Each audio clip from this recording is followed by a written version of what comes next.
Hello, and welcome to an episode of the making of Second Chance Heroes. I'm Eli Platt, lead level designer on the project, and here we have one of the most interesting levels ever cut from the game.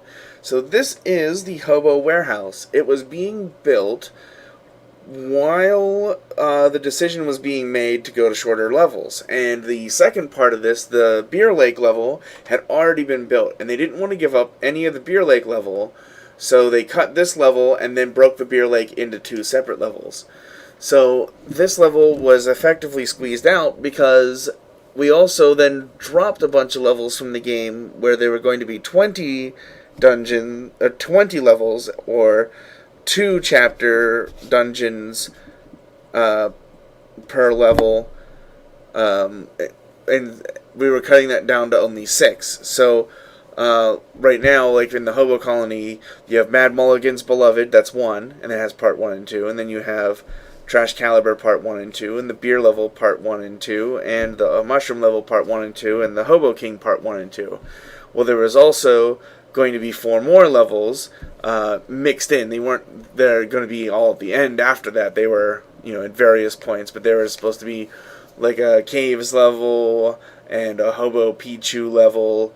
And when those all went, any chance that this level would be in the game at all had been lost. But this level was mostly built when that decision was made, and it was a shame too, because it was one of my favorite levels.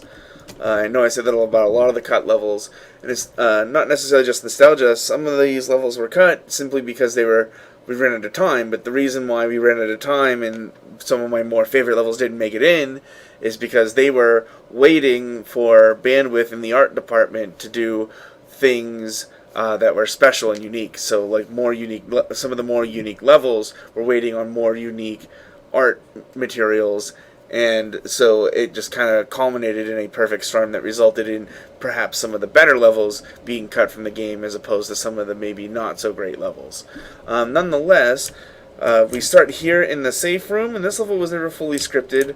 I scripted a little bit of it when I was brushing up on the scripting when I was transitioning back into being one of the people responsible for the scripting, because, well, that's a longer story, but when I was hired, I was just a level builder, and then I was able to prove myself and became the lead level designer, and then we had brought in some other people to design, but their strength were in scripting, so they moved them over to full-time scripting, and I was very, very, very fast at building levels. I mean, the other guys, believe me, they weren't slow.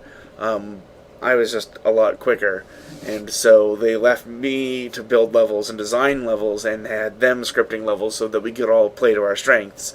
And so I didn't get into the scripting until later on, and then for the whole end of the project, I was the only one doing scripting at one point. And so but when I was brushing up on my scripting, I needed a level to practice on, and they were already having had scripted a bunch of other things, so I came in and scripted this level to practice, even though we knew it wasn't going to be in the game at all. So after the safe room, you come through these double doors, and you blow up this plunger, which allows you to go out through this door here. You go out and you climb up onto the shelving, over this gigantic tire, down to the other side, where fire blocks you from going back. Here you get into a two-sided encounter where you have to run around and blow up this trigger and then run back around through this door.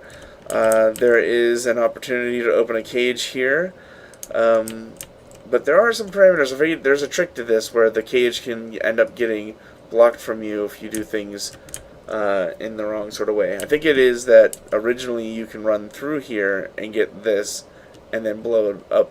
I'm not really sure. It's tough to say, but we'll play through the level and find out. It's been a while.